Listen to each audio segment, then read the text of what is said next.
The following podcast is a deep, shallow dive production. Okay, let's go.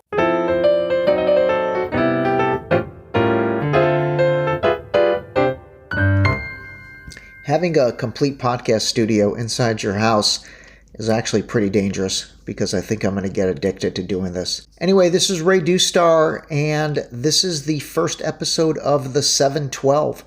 And The 712 is going to be me talking about things that are current in the news and happening and time sensitive. And that's why this episode is actually getting released before our maiden episode, which was scheduled to get released first, but now we're going to release that next because I had to get on and talk about this Republican debate, which was just a mess.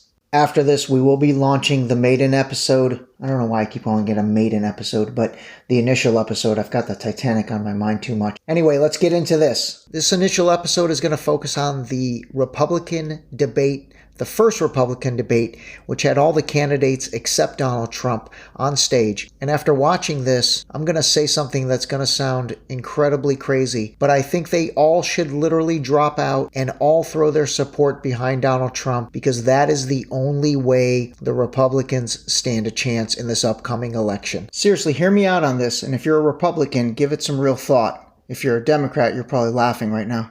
But I'm telling you, there's a method to my madness. I also thought it was completely dysfunctional for Trump to do a separate interview with Tucker Carlson tonight, literally going up against this debate of the Republicans. It just shows, honestly, a complete lack of focus and incredible division among the party. And with a division like this, I honestly don't see how they think they stand a chance. If I was the head of the Republican Party, again, this is going to sound a little bit outrageous, and I don't even know if legally it can be done, but I'm sure it can. But everyone should drop out, and they should make Trump the candidate, because what's going to happen? They're going to indict the only candidate the Republicans are putting forward? I mean, seriously, think about it. Talk about disarming your enemy. That, to me, would be an incredible way to do it. Seriously, I don't know if this is a hot take or what, but can you imagine if he is the only Republican candidate and then the DOJ or the current administration is going to try and stop that? I mean, that's insane. There would literally be potentially then no election. I hate to say it, but America would look like a complete laughingstock. But this is a move. This is a serious power play. This is a serious chess move that they should do. All these guys should drop out and they should say, hey, we are unifying under Trump, and that's it. Anyway, if that ends up happening, you can say you heard it here first on Deep Shallow Dive, the 712. Okay, that was my hot take, but I also want to talk about the candidates. Might as well do that as well. Okay, let's talk about the candidates. I'm going to start with former Vice President Mike Pence. I honestly thought Pence would do much better tonight because he is a pretty polished politician. And in the 2020 debates where he debated Kamala Harris, the guy looked like he was running for president in 2020. So I thought he would do a lot better. I think he let V Ramaswami live inside his head rent-free tonight. He engaged in way too much banter with him. And to be honest, I think Pence did himself a complete disservice tonight and came off just a lot less polished than his experience would let on. He had already dug himself a deep hole with an interview with Tucker Carlson. I think it was on Blaze TV, where he talked about how the United States wasn't his problem, but Ukraine was. That thing went viral. And then with all the stuff from January 6th, I think Pence is just done. He's going to be like Ice Cube in the movie Friday. He got fired on his day off. My biggest disappointment, and I'm going to try to get through this without laughing, is that a fly didn't land on his head, and he conducted the rest of the debate with a fly on his head. You remember that? Do you remember that? I mean, dude had a fly on his head in 2020 debate for like 2 hours. He was like Iceman in Top Gun. Dude was cold as ice. Okay, next up is Florida Governor Ronda Santz. To be honest with you, I was not expecting much from him tonight. mainly based on the way he's been running his campaign, which I think has been terrible. But I thought he did okay. Again, nothing star-studded, but I also did think he went after some key issues and gave some good answers to a few different things. But I've said it before, and I'm going to say it again.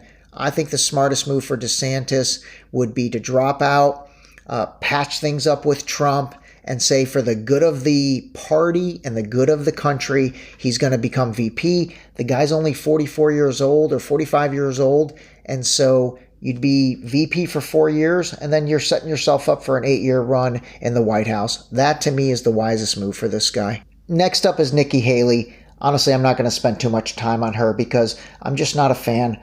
I think she is a warmonger. I think she is part of the military-industrial complex, which, by the way, we will do a major deep shallow dive into. And I think that her support of Ukraine is just outrageous. She absolutely, to me, is what the Republican Party needs to get away from, and I think that she did herself no favors tonight. Next up is Florida Senator Tim Scott. To be honest with you, I really like Tim Scott. I think he's an honorable guy. I've really liked the way he's handled himself the past couple years. But again, tonight, he did all right. He didn't do bad. I honestly didn't like the way he closed with guiding people to his website and then asking for donations. I know that's something you probably need to do, but for some reason, I think people know they can do that anyway. So I think that just didn't come off the right way with me, and I don't think he needed to do that. Next up is former Governor Chris Christy. Again, I'm just not a fan of this guy, and I don't think he belongs in the presidential race. I definitely do not feel he's presidential by any stretch of the imagination. And I think all you need to know about this guy is if you go watch the YouTube video of when he went over to Ukraine and met with Zelensky. Again, he falls under the Nikki Haley banner. These guys are military-industrial complex people. They are absolutely bought and paid for, like Vivek said. And I think these guys absolutely have their own agendas. All right, speaking of Vivek Ramaswamy, honestly, I like this guy. I do. I think he is a breath of fresh air. I am very impressed at the fact that he's only 38 years old, and I think he does tackle tough issues. I think he does talk about things that no one else talks about. I think he hurt himself tonight with the climate change hoax thing. Regardless of what I think about that, I just don't think that came off the right way for him. But I will give him credit. He stood his ground. I thought he was by far the most honest of everybody, and that makes sense because he's not a politician. Now let's see if that works for him or against him. Doug Bergham, honestly, I'm going to quote Russell Westbrook. Next question. And last but not least, former Arkansas Governor Asa Hutchinson. Again, I'm just going to quote Russell Westbrook. Next question. I wanted to end with talking about the elephant that wasn't in the room. That was actually pretty funny by Brett Baer. But I think it was incredibly bad form for Trump to do what he did tonight. And to be honest, for Tucker Carlson to take that interview. I think that they're both wrong in doing that. They should have done it at another time. Why would you go up against your own party's debate? To me, that's incredibly immature. I thought that was bad form on their part, and I think they did themselves a disservice by doing that. Maybe not with the voters, but overall, definitely with just the concept of integrity. Good golly, Miss Molly. Politics are dirty. They're really, really dirty. Well, there you have it, folks. That is the inaugural episode of the 712. And I'm going to try and do these under 10 minutes. So that way you can listen to them and get on with your day or get on with your evening, depending on when you're listening to them. Thanks again for listening. More deep, shallow dives to come and more 712s to come. And remember to always call a spade, which honestly is exactly what I just tried to do. All right, that's it. Ray D out. This episode was brought to you by Boost Liquid Vitamins.